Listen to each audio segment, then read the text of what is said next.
Jean 7, verset 14.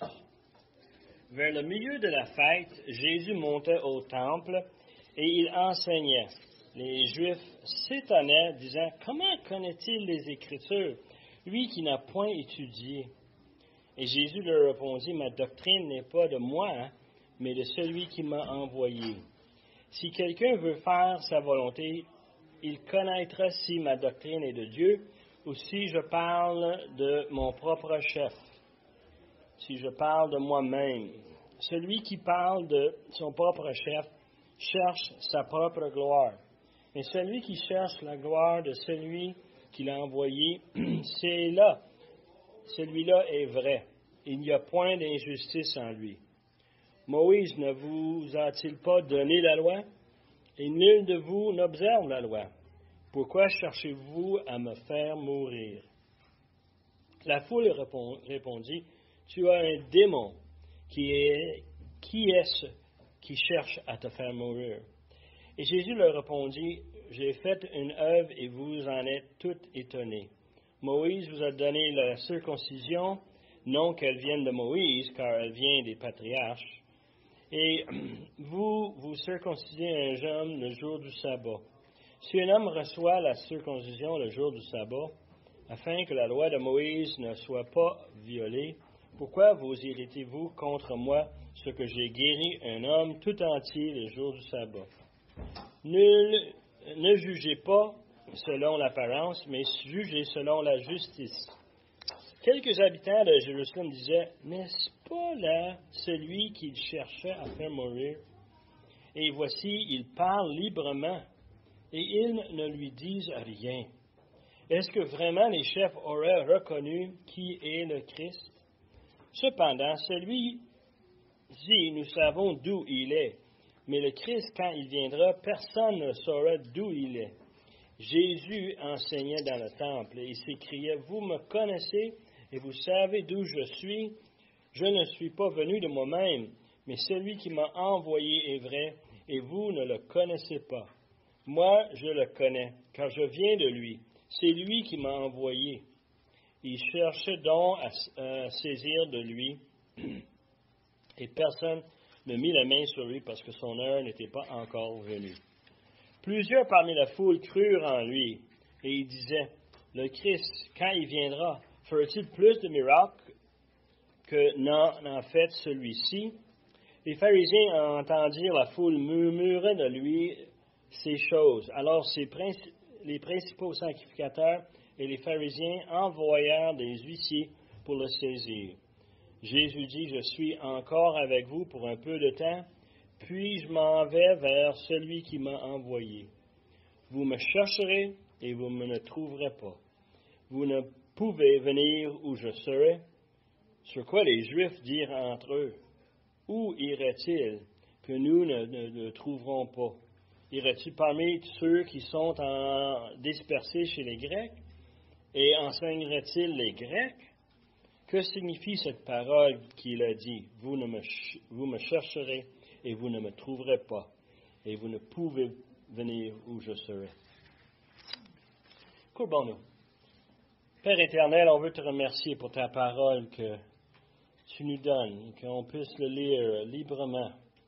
Et Seigneur, on voudrait ce matin que tu nous parles par les écrits de Jean pour qu'on puisse, nous, venir à croire à toi comme le Sauveur du monde.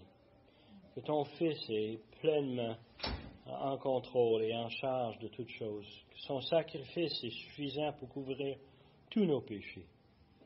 Seigneur, on prie ces choses parce que tu as envoyé ton Fils. Et on demande ces choses par le nom de Jésus, notre Sauveur. Amen. N'avez-vous jamais pensé quelque chose fermement, convaincu, être vraiment sûr, tellement que vous en avez agi sur ces connaissances? Je sais que c'est vrai, je vais faire ce que ça me dit. Pour découvrir, plus tard, que c'est faux, totalement faux. De savoir qu'on s'est trompé, puis que c'est trop tard. En pensant à des différents exemples, un des meilleurs exemples, j'ai jamais vu un de mes meilleurs amis, m'avait parlé d'une compagnie canadienne qui faisait beaucoup de succès, puis que justement leurs actions avaient baissé beaucoup, puis que c'était le temps d'en acheter. Moi, je l'écoutais, puis lui, il était si convaincu. Il en a acheté pour des milliers puis des milliers de dollars. Il était convaincu qu'il avait fait un placement excellent. Il avait bien étudié la situation. La compagnie avait une réputation merveilleuse, de technologie fantastique. Et lui était convaincu que c'était pour rebondir et il était pour faire une fortune. La compagnie a fait faillite. Et c'était trop tard. Il ne pouvait pas vendre les actions pour rien. Il a perdu beaucoup d'argent. Mais c'est une réalité assez commune, n'est-ce pas? On se fait convaincre assez fermement sur quelque chose et on est sûr de nous-mêmes, on sait qu'est-ce qu'on entend, on sait qu'est-ce qu'on lit, on est convaincu. Et qu'est-ce qui arrive? On découvre par après que c'est toute une fraude. Que ce n'était pas le cas. Bien, ça c'est l'histoire qu'on a dans ce passage ici. Jésus nous donne un enseignement qui est contre-courant, qui va en opposition avec tout ce qu'on entend ailleurs. Et dans le temps de notre Seigneur Jésus, il y a 2000 ans, c'était une réalité. Aujourd'hui, c'est pas beaucoup différent, n'est-ce pas? Je ne sais pas vous autres, moi je lis la Bible à chaque jour et quand je lis ma Bible, je retourne au travail, j'écoute les nouvelles, je regarde mon téléphone, les nouvelles sur l'Internet. Et puis tout ce que je vois, c'est quasiment en opposition de ce que je lis dans ma parole. Je ne sais pas vous autres, vous voyez ça, mais moi c'est de plus en plus flagrant. Ce qu'on a autour de nous, la société, l'éducation, tout ce qu'on a, on doit le questionner par rapport à ce que la parole de Dieu dit. Pas parce qu'ils ne veulent pas nous donner la bonne information, mais ils sont déjà eux-mêmes déjoués. Et c'est une réalité. Jean voulait nous convaincre par son évangile que Jésus est le Fils de Dieu et qu'en croyant en lui comme Fils de Dieu, on a cherché quoi? La vie éternelle.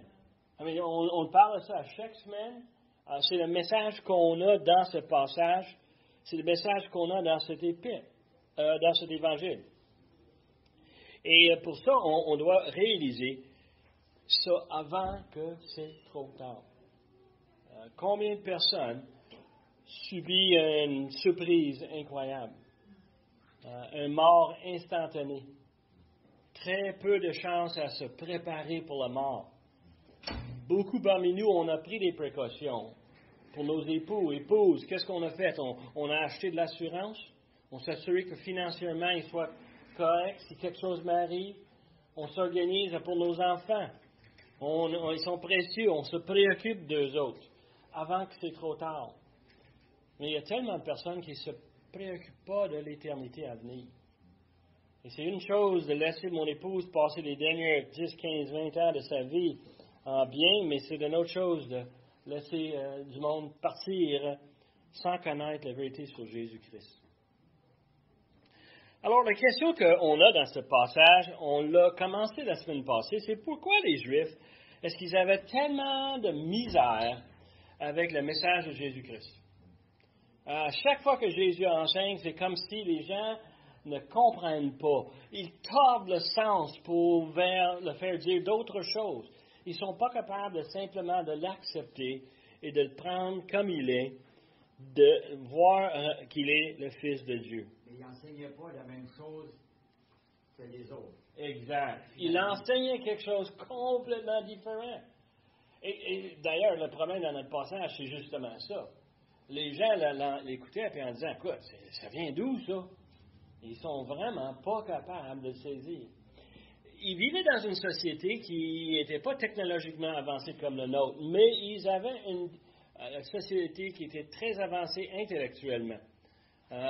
Le fait qu'on a un système religieux qui est intégré avec un système politique, qu'on a une façon de vivre avec des rituels, avec des fêtes, tout bien ordonné, c'est quand même frappant de voir une société qui bougeait comme une seule entité, mais une société qui était dirigée par des personnes que eux autres propageaient cette société. C'est important de réaliser, c'est facile de partir avec la vérité, puis ensuite développer des mensonges. Mon beau-frère, il aime énormément me taquiner. Et quand on était jeunes, il venait de marier ma soeur, et puis on était chez lui, et on mange le souper. Et pendant le souper, on commence à parler de choses, des choses techniques. Mon beau-frère était dans le militaire, il aimait beaucoup le monde de l'aviation, parce que lui était un navigateur dans les avions, et puis il aimait énormément cette domaine-là. Alors, il m'embarque là-dedans, parce que moi, je le suivais. Et on soupe, puis il me raconte des choses. Puis là, on s'en va vers le dessert, puis il me raconte d'autres choses, bâties sur ce qu'il m'avait déjà dit. Il m'explique des choses. Et puis après souper, on est dans le salon, on en parle encore. Et vers 8h30, 9h le soir, je constate qu'il vient me conter quelque chose qui n'est pas vrai. Et dans le cerveau logique que Dieu nous a donné, j'ai dit, bien écoute, si ça m'a dit c'était l'affaire, et c'est pas vrai, mais la chose qui précède, sur laquelle il se base, doit être elle-même un mensonge. Et là, ce qu'il m'a dit au dessert, mais c'est sur ça qu'il a basé toute la conversation de la soirée. Attends une minute, ça se peut-tu que ça aussi, c'est pas vrai? Et rendu, je suis revenu, la première chose qu'il m'a dit, est-ce que c'est vrai? Et pour le réaliser, puis là, j'ai dit, Terry, tu me comptes un mensonge. Et là, il me regarde avec un gros sourire. Il dit, le truc de bien compter des mensonges, il dit, c'est qu'il faut qu'il y ait un fondement de vérité là-dedans. Et la religion juive, c'était comme ça. Ils avaient basé les choses sur ce que Dieu avait donné dans l'Ancien Testament, mais ils l'ont, avec le temps, tordu pour en arriver avec un système qui n'était plus vrai. Un système qui était basé sur un paquet de bonnes actions, mais qui négligeait Dieu, qui passait à côté de ce que Dieu disait. Dans le contexte de notre passage ce matin, c'est verset 14, il dit « vers le milieu de la fête ». Est-ce que vous vous souvenez, la semaine passée, on a terminé sur le fait que les frères de Jésus ont dit « Écoute, si tu veux te présenter, rends-toi à Jérusalem, c'est la fête, c'est temps de venir chercher ton auditoire. » Et Jésus a dit quoi? C'est pas mon temps. Jésus avait un horaire très spécifique. Et le temps, évidemment, c'est que s'il se présentait tôt, il se faisait arrêter, et il se faisait amener devant les Juifs en tribunal. C'est pas le temps. Il y a encore un autre 6 mois avant que ça va arriver, cela. Alors lui, ce qu'il a dit, il a dit très simplement, c'est que je vais monter plus tard. Et on a dit qu'il a monté par un chemin autre que ses frères, un chemin qu'on croit, d'après les autres évangiles, qu'il a passé par la Samarie au lieu de faire le tour comme tous les Juifs faisaient, parce qu'un Juif ne passait pas par la Samarie. Non. Samarie, c'était un peuple maudit, on ne veut rien savoir d'eux autres. Et puis Jésus, lui, a passé par là pour en arriver à cette fête en plein milieu. Now, c'est la 3e fête nationale. Eux autres avaient des fêtes nationales. Nous autres, on avait des congés nationaux, on aime bien ça. Moi, Saint-Jean-Baptiste, y a-t-il quelque chose de plus beau avec un feu, avec des amis? La fête du Canada avec des feux d'artifice. On aime toutes nos fêtes, n'est-ce pas? On aime Noël. On aime célébrer. Ben, les Juifs, c'était pareil. Eux autres, il y avait 3 fêtes. Le Pâques, et après un mois et demi plus tard, Pentecôte. C'est au printemps. Et puis, l'automne, ils avaient la fête des tabernacles. Alors, cette fête était là, une fête qui prenait une semaine. Pendant que cette semaine-là, tout le monde quittait leur maison et ils s'installaient dans les tentes, dans les abris et ils campaient dehors. Non, il y a des gens parmi nous qui aiment beaucoup ça. Moi, Sam, on aime ça, oui? On aime bien ça, nous. On va camper, nous autres. On aime bien le temps ensemble, en famille. Et on est dehors, on mange dehors, on va se baigner. Mais c'était très semblable. Cette fête ici était une fête dehors. On le faisait en communauté. Souvent, on allait dans le centre de la ville, on s'installait notre tente, et puis là, on mangeait et Pourquoi? On célébrait les 40 ans dans le désert où ce que Dieu a fourni des besoins à le peuple d'Israël. Ils ont eu à manger, ils ont eu de l'eau, ils ont eu tout ce qu'ils avaient besoin, et Dieu s'est occupé d'eux autres. Et cette fête était là pour souvenir de cet événement. Et c'était spécial. Et verset 14 nous dit qu'il a monté au milieu de la fête, au milieu de la semaine, et Jésus montait dans le temple. Il s'en allait au temple et il enseignait, il nous disait. Et c'est là le problème qu'on commence ici, c'est que Jésus enseignait. Et le problème qu'il a, c'est que l'enseignement qu'on a dit tantôt, c'est pas le même enseignement que ce que les gens sont habitués. Alors tu peux imaginer que les gens sont curieux, sont très curieux de l'entendre prêcher, de l'entendre enseigner des choses et de réaliser qu'il y a des choses complètement autres de ce qu'ils sont fait dire. En verset 15 nous dit que les Juifs s'étonnant disaient « Comment connaît-il les Écritures, lui qui n'a point étudié ?» Cette phrase-là comprend plusieurs éléments qui vont nous aider à comprendre la balance du passage. La première chose, et je vous ai déjà parlé de ça, le terme, Jean se sert le terme « les Juifs » pour dire quoi? Les gens d'Israël? Nous autres, les Juifs, on pense à quelqu'un qui est descendant d'Abraham, n'est-ce pas? C'est dans notre pensée. Ça. Mais Jean avait un autre sens qu'il rajoutait à ce terme-là. Le sens que, Pierre? Les religieux. Et, comme j'ai dit tantôt, c'est un système religieux avec un système politique intégré. C'est ceux qui sont les plus religieux, les pharisiens, ceux qui sont les plus en charge, les sacrificateurs. Et ils ont une organisation qui gère le peuple, 70 membres, plus le chef sacrificateur, qui faisait, on appelait ça le Sanhédrin. Et Jean faisait référence quand il dit les Juifs. C'est un terme qu'on doit tout de suite cliquer. Ah, on parle des religieux, les ceux en charge, ceux qui dirigent le système politique et religieux en Israël. Alors, ils disent que les Juifs, eux autres, s'étonnant, disant, comment connaît-il les Écritures? Le système religieux de ce temps-là, la seule façon qu'on pouvait enseigner, c'est que si on est instruit par un rabbi quelque part, il fallait que ce soit un exprès. Puis il y en avait de toutes les gammes. Tu en as des plus petits jusqu'aux plus grands. Le plus grand en passant en Israël à ce moment-là, c'était Nicodème. Nicodème était un des plus grands. Un autre de plus grand, on le va voir plus tard, son nom c'est Gamaliel. Et c'est des hommes bien reconnus. Paul, quand il se pète les bretelles, il va dire, moi j'étais juif parmi les juifs. C'est parce qu'il prenait le même sens que Jean. Il disait, j'ai été enseigné au pied de Gamaliel. Et on voit tout de suite comment ils ont un système où ce que les anciens formaient les jeunes. Et notre enseignement vient à travers une école de un ou deux des rabbins de ce temps-là.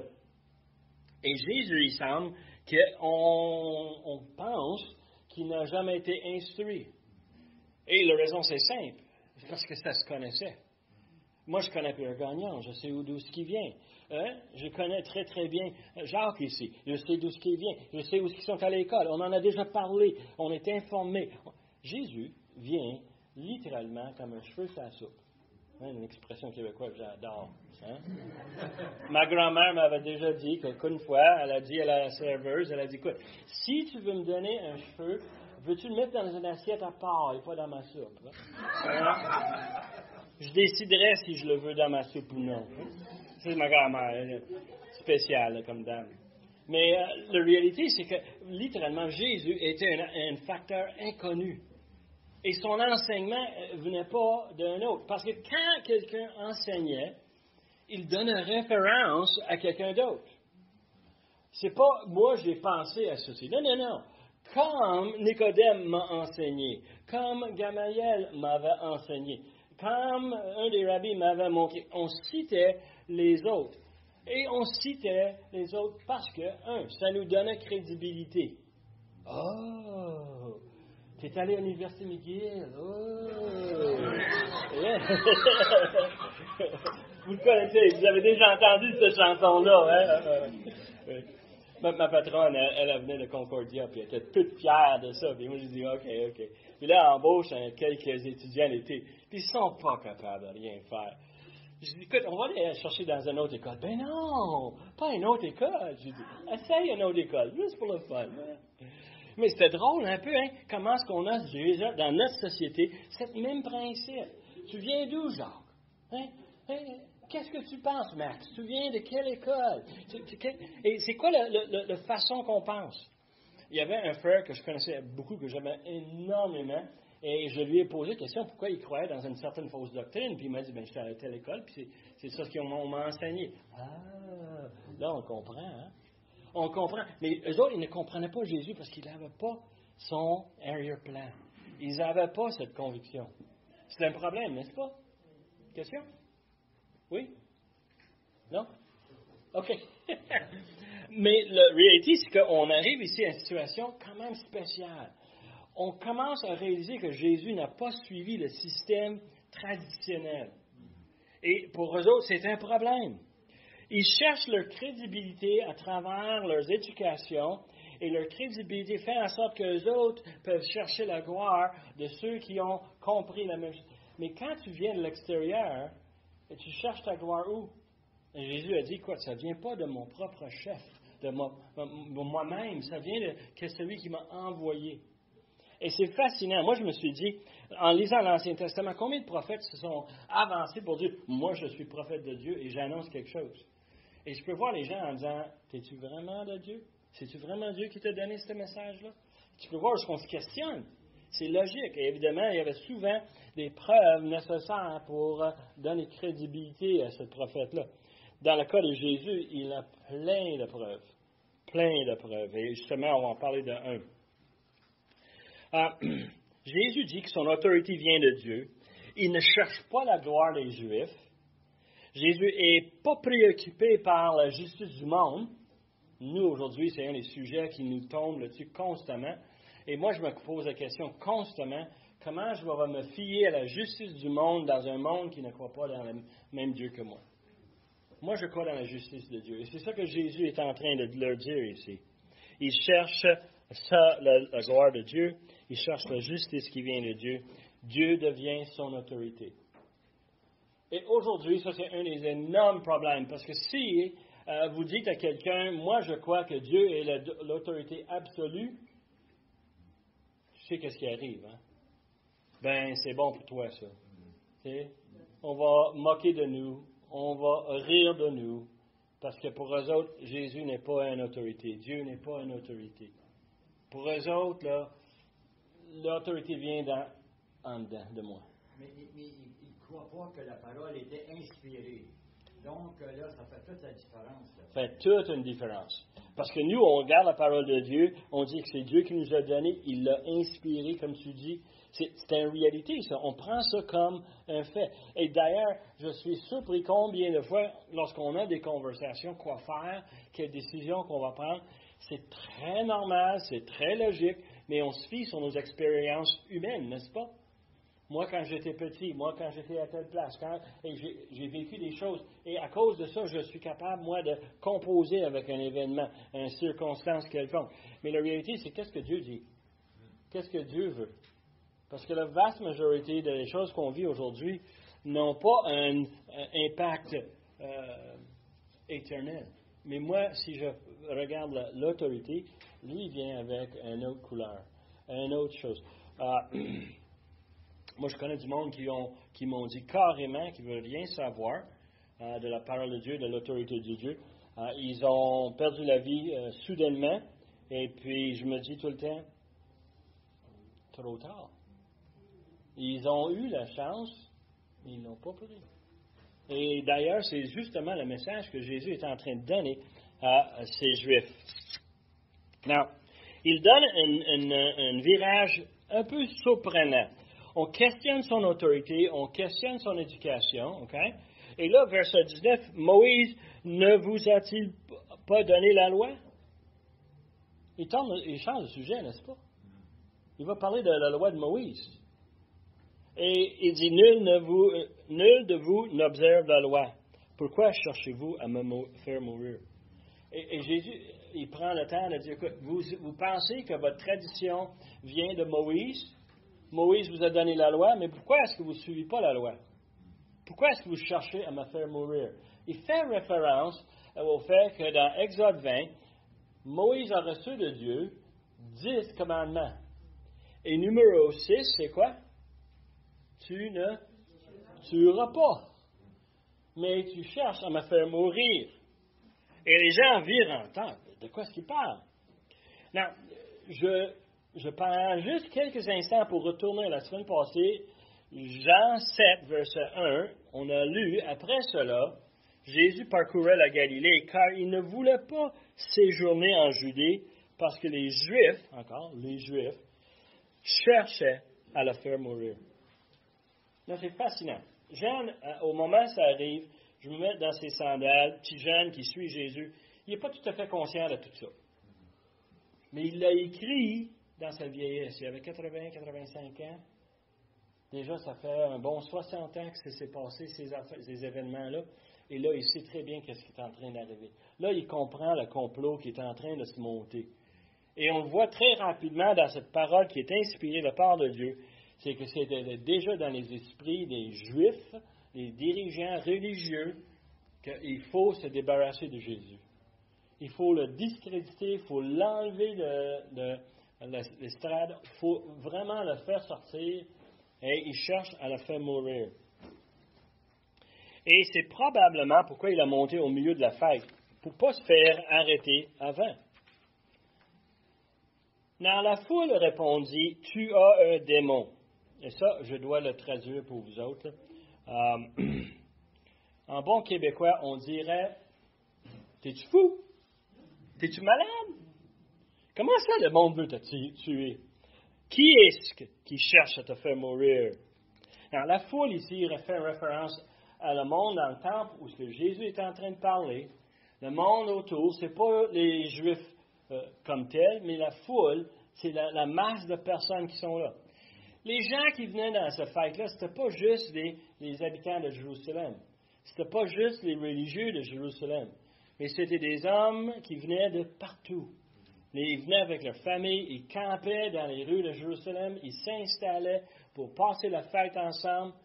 Et la foule, un paquet de monde qui ne savent pas que ces gens-là cherchent à le faire mourir.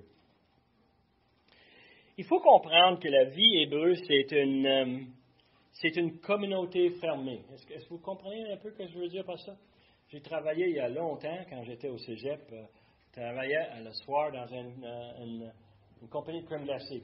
Et puis, on avait des clients spécifiques, des restaurants, des chaînes de restaurants qui achetaient nos produits. Mais on avait un client spécial, c'était un juif orthodoxe qui venait.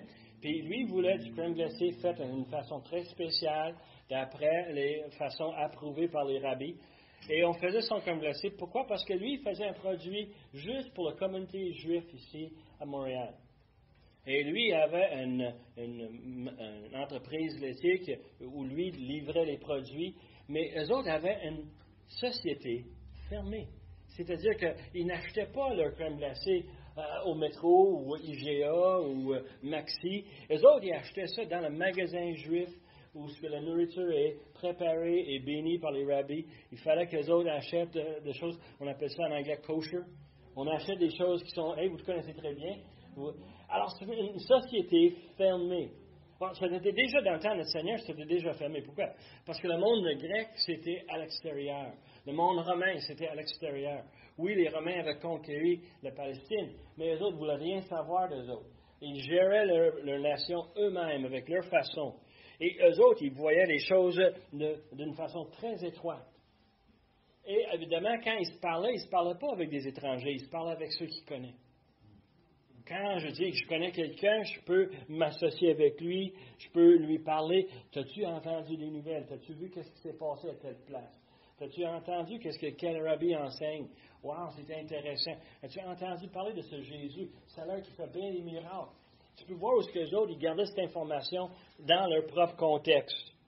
Et alors, ils l'entendent dire des choses, puis ils ont dit, comment ça se fait? Regarde, il y a un paquet de monde ici, là. Qui veut te tuer? Qui veut te faire mourir? Et tout le monde écoutait. Tout le monde en parlait. Et les 70 hommes dans le Sanhédrin, ils ont bien planifié un complot contre Jésus. Et ceux qui entendaient ces choses, c'était des gens de Jérusalem. C'était des gens qui connaissaient très bien le Sanhédrin, parce que c'est là où ils se tenaient.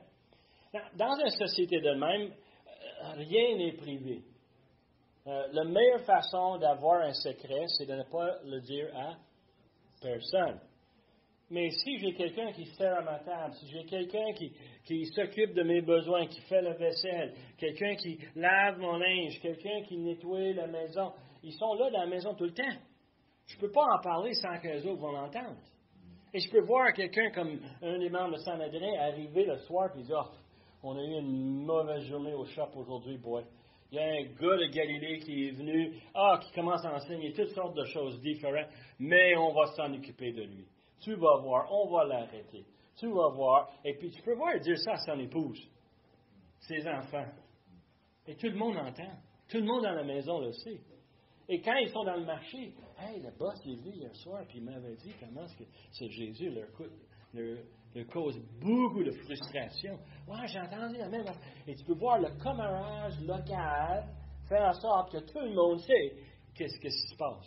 Il sait qu'il y a un complot. Et ceux qui sont locaux le savent. Et on le voit plus loin. Ils savent très, très bien. Now, Jésus leur répondit, verset 21, « Je fais une œuvre et je vous en ai tous étonnés. Moïse vous a donné la circoncision, non qu'elle vient de Moïse, car elle vient des patriarches. Et vous circoncisez un homme le jour du sabbat. » La règle, c'était simple. Un enfant est né. On ne va pas le circoncire tout de suite. On va attendre 8 jours. 8 jours. Qu'est-ce qui arrive quand le 8e jour tombe sur un sabbat? Ben, on va le circoncire. Pourquoi? Parce que c'est plus important que le sabbat. On l'a eu d'Abraham en Genèse chapitre 17. C'est plus vieux que Moïse. Alors, Moïse n'a rien enseigné sur la circoncision. C'est Abraham. Alors, on va le faire, le sabbat. Le sabbat passe en 2e. Et Jésus pose la question, si je guéris un homme, il fait référence à quoi? Jean 5, vous vous souvenez, on avait regardé ce passage-là, l'homme à côté de la piscine de Siloé, qui était paralytique et puis qui l'a guéri.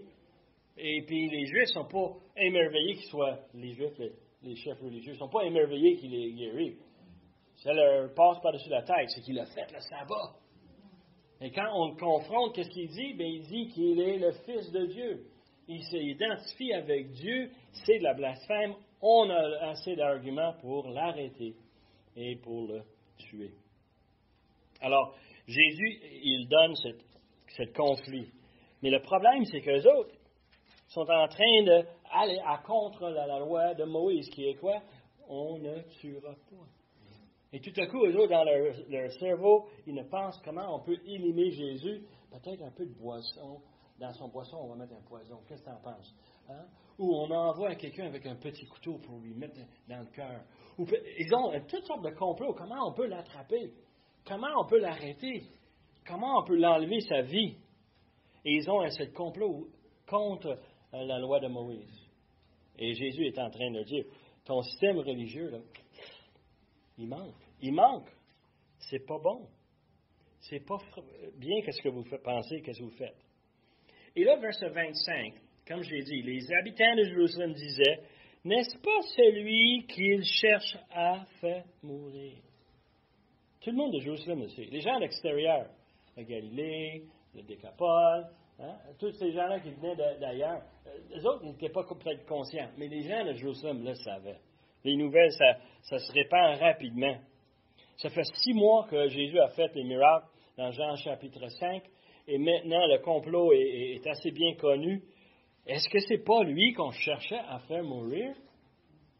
Et là, il y a le doute dans leurs esprits. Pourquoi? Et ils ont parlé librement, mais ils ne lui disent rien. Et il dit, est-ce que vraiment les chiffres auraient reconnu qu'il est le Christ? Verset 26, verset 27. Cependant, celui-ci, nous savons d'où il est, mais le Christ, quand il viendra, personne ne saurait d'où il vient. Ils disent que Jésus est encore libre. On a entendu les nouvelles à travers les branches. Comment ça se fait qu'il est encore libre? C'est peu-tu qu'ils ont changé d'idée? Est-ce qu'ils ont reconnu qu'il est Christ? Et le foule, tu peux voir ce que le foule est indécis. C'est un peu comme aujourd'hui d'écouter l'Internet. Tu as un cabochon à un côté qui dit « Hey, telle affaire, c'est merveilleux. » Puis tu vas un petit peu plus loin, puis il y a un autre gars qui dit quoi? « Telle affaire, ben, c'est dangereux. » Là, qui est-ce qu'on va croire? Et la foule est comme ça. Et il s'en va à gauche puis à droite, ils ne sont pas sûrs. Et eux autres, ils disent quelque chose qui est fascinant, quelque chose que nous, on ne comprend pas. Mais en faisant des recherches, on découvre très rapidement qu'il y a quelque chose d'autre qui se passe. Il dit quoi? Ils disent que cependant, celui-ci, nous savons d'où il est, mais le Christ, quand il viendra, personne ne saura d'où il est. Quelqu'un va chercher un pensée que Jésus vient de Galilée. Jésus est l'enfant de Marie et Joseph. Jésus a des frères. On les a rencontrés dans le passage précédent.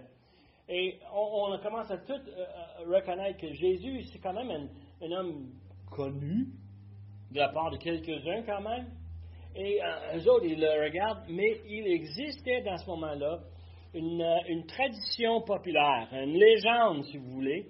C'était basé sur Malachie 3.1 et Ésaïe 53.8, qui disait que le Messie va venir soudainement, sans une origine connue. Ça va être une surprise. Et moi, je lis ça, puis je lisais les traditions hier, puis je commençais à dire, attends une minute, moi aussi je crois à ça. Mais dans son deuxième venue, quand il vient pour juger, lorsqu'on lit dans les Épîtres, lorsqu'on lit dans l'Apocalypse, on lit dans Ésaïe comment il va arriver soudainement pour prendre place, il va venir pour juger le monde. On en a hâte, on sait qu'il s'en vient. Mais eux autres, ils disent, écoute, si c'est supposé devenir soudainement, ça ne peut pas être Jésus de Galilée. Il y a un problème de crédibilité, là. Et eux autres commencent à avoir des grands doutes. Est-ce que c'est lui? Dans verset 28, Jésus enseignait dans le temple et il s'écriait. Le mot ici, s'écrier, c'est ce qu'on a en français, c'est crier à toute-tête. Il y a seulement un mot plus fort dans le Nouveau Testament pour crier plus fort. Et c'est quand Jésus était sur la croix et il a crié, c'est fini. Ça, c'est le plus fort possible. Et ici, là, il crie à toute tête là, pour que les gens l'entendent dire ce qu'il dit. Vous me connaissez et vous savez d'où je suis. Je ne suis pas venu de moi-même, mais celui qui m'a envoyé est vrai et vous ne le connaissez pas. Moi, je le connais, car je viens de lui. C'est lui qui m'a envoyé. Il cherche donc à saisir de lui et personne ne mit la main sur lui, parce que son heure n'était pas encore venue. Je ne sais pas si vous comprenez la situation. Jésus les entend, il sait qu'ils ont cette confusion, et il dit quelque chose qui va éclaircir leur pensée. Il dit, vous me connaissez, vous connaissez physiquement d'où je viens, Galilée, Nazareth. Tu sais que je viens de la famille de Joseph et de Marie. Vous savez toutes ces choses sur un plan humain, sur un plan physique. Mais quoi ce qu'il dit? Je suis venu de quelqu'un d'autre. Et je suis venu pas de moi-même, mais je suis celui qui m'a envoyé. Et tout à coup, les autres, ils cliquent. Le monde commence à dire, tu es venu de Dieu. Et nous, on sait très bien, on a lu nos évangiles, on sait que Jésus est né de Marie, il sait qu'il est né à Bethléem, qu'ils sont, leur maison, eux autres, était à Nazareth. On sait toutes ces choses-là. Mais on sait que Dieu aussi l'a mis, Jésus, a mis son fils dans le corps de cet enfant qui est devenu un homme qui est mort pour mes péchés sur la croix. On sait que c'était Dieu qui a pris cette opportunité et on le reconnaît. Et les autres ici, maintenant, ils comprennent qu'il parle que lui est fils de Dieu. Et il dit ceci, et une réaction, c'est qu'il cherche donc à se saisir de lui. Pourquoi est-ce qu'il veut le saisir de lui? S'il dit qu'il est Dieu, peut-être on peut dire simplement il est fou, puis on l'oublie. Mais non. Dans leur culture, quelqu'un qui parlait, qui blasphémait Dieu, on le prenait et on l'apidait. On ne lui donne pas une chance. Et la question ici, c'est que les gens commencent à reconnaître ce que Jésus est en train de dire. C'est sérieux. Et pour eux, dans la façon qu'ils ont été enseignés à l'université, qu'ils étaient au rabbi, qu'ils ont entendu, ils ont écouté, Ils savent très bien que ce n'est pas acceptable, ça. Ils savent très, très bien que ça mérite la mort. Et alors, Jésus ne les laisse pas le saisir de lui. C'est pas le temps. On ne peut pas le prendre. Il y a encore du temps, un autre 6 mois avant qu'ils vont être capables de le prendre. Verset 31, plusieurs parmi la foule crurent en lui et disent, le Christ, quand il viendra, fera-t-il de plus de miracles que n'en a fait celui-ci? Non, les pharisiens écoutent tout ce qui se passe. Ils voient tout ce qui arrive. Et eux autres, ils disent, il faut faire quelque chose. Alors, qu'est-ce qu'ils font? Ils vont chercher avec les sacrificateurs les huissiers. Les huissiers, c'était la police du temple, si vous voulez. Le temple, pour avoir le bon ordre, on a des dizaines et même des centaines de milliers de personnes qui sont là en même temps. C'est une foule et il faut gérer la foule. Alors, on a littéralement des officiers. Non, ils n'avaient pas le droit d'enlever la vie, mais ils pouvaient quand même faire du tort et pas mal beaucoup. Normalement, leur équipement, c'était un bâton. Ils se promenaient avec un bâton, ils pouvaient frapper, ils pouvaient diriger les foules, ils pouvaient maintenir l'ordre. Et ils envoient les huissiers avec le but d'envoyer ces grands messieurs pour venir prendre Jésus avant que ça devienne très laid. Ils entendent la division qui se fait dans le peuple. Ceux qui veulent le saisir pour le lapider, et ils voient ceux qui commencent à croire en lui, puis les pharisiens disent, « Hey, il faut prendre le contrôle de la situation. » Alors, ils envoient les huissiers. En verset 33, on arrive vraiment à la conclusion de ce passage. Jésus dit, « Je suis encore avec vous pour un peu de temps. Puis je m'en vais vers celui qui m'a envoyé. Vous me chercherez et vous me ne trouverez pas. Vous ne pouvez pas venir où je serai. » Sur quoi les Juifs entendent dire d'eux, encore les Juifs, ok, c'est pas la foule, les Juifs entendent ça puis ils disent, mais on essaie de l'arrêter. Où irait-il que nous ne le trouverions pas? Irait-il parmi ceux qui sont dispersés chez les Grecs? Enseignerait-il les Grecs? Que signifie cette parole qu'il a dit, vous me cherchez et vous ne me trouverez pas. Vous ne pouvez venir où je serai. Alors, Jésus leur donne un dernier avertissement et leur réaction, c'est de dire, il va-tu retourner en Galilée? Ou il va-tu aller plus loin? Va-tu aller dans les autres territoires? Est-ce qu'il va aller parmi les païens? Est-ce qu'il va enseigner les païens? Parce que personne ici va l'écouter. Et ils réalisent très rapidement qu'eux autres, Jésus a un plan qui ne les inclut pas. Alors, eux autres, ils sont très, très confus. Jésus dit qu'il va retourner auprès de son Père. Il donne une énigme, n'est-ce pas? Cherchez et vous ne me trouverez pas. C'est un peu comme jouer aux cachettes avec les petits-enfants. Je ne sais pas vous autres si vous avez des jeunes. Ils aiment ça jouer aux cachettes. Puis, on a des moyens de se cacher où il n'y a pas moyen de nous trouver. Un de mes favorites quand je joue avec les enfants, c'est de descendre dans le garage puis de m'asseoir dans mon auto, partir sur la radio tranquillement, baisser le banc, ils me trouvent. Ils ne pensent jamais à aller dans le garage. Les enfants cherchent, les garde-robes partout. C'est un peu comme ça dans le monde spirituel, n'est-ce pas? Il y a un temps où ce que Dieu est là, est présent, il offre une grâce incroyable, la vie éternelle à un pécheur qui l'a offensé tellement, il a envoyé son Fils payer le prix à notre place, et là, on a une simple opportunité de croire ou de ne pas croire. Et les gens, aujourd'hui, ne prennent pas. Et on l'offre. Les Écritures sont claires. Les Juifs pensent qu'il va s'évader. Et Jésus dit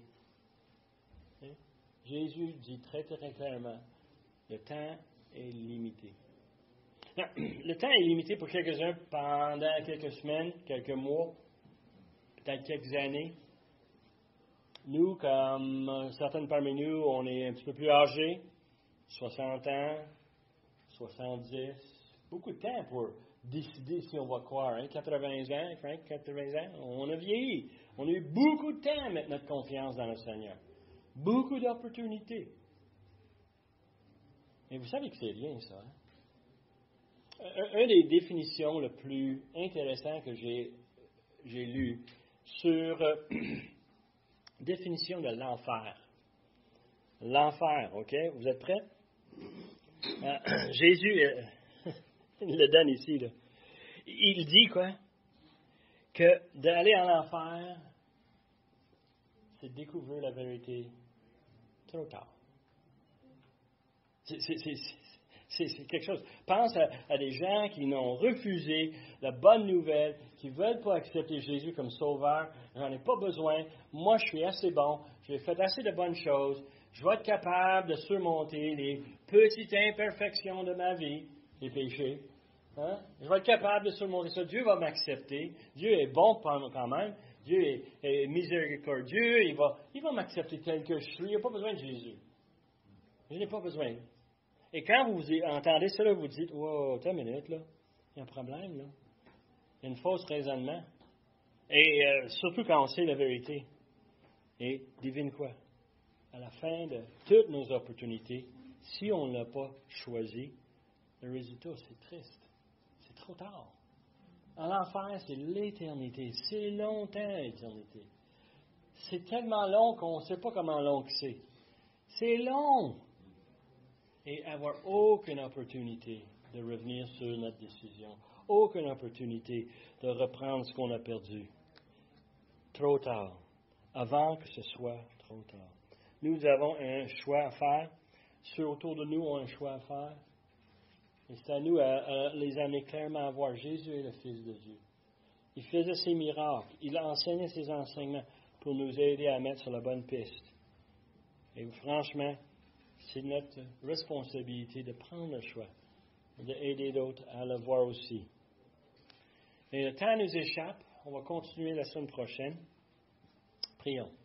Père éternel, on veut te remercier pour ta parole qui nous montre qu'on a un choix important à faire. Une vérité qui est là et on peut choisir de l'ignorer, on peut choisir de ne pas l'accepter, mais on ne veut pas être trop tard. Seigneur, on voudrait que tu prennes le temps de rentrer dans nos cœurs, de nous montrer clairement qui tu es, qu'est-ce que tu as fait pour nous, pour que nous, on puisse mettre notre confiance et qu'on puisse partager cette bonne nouvelle avec ceux autour de nous. Père éternel, on te remercie pour ton Fils qui est mort pour mes péchés, pour les péchés de mes amis ici, Seigneur. On demande que tu puisses nous guider cette semaine, nous diriger, et on demande ces choses par le beau nom de Jésus, notre Sauveur et notre Maître. Amen.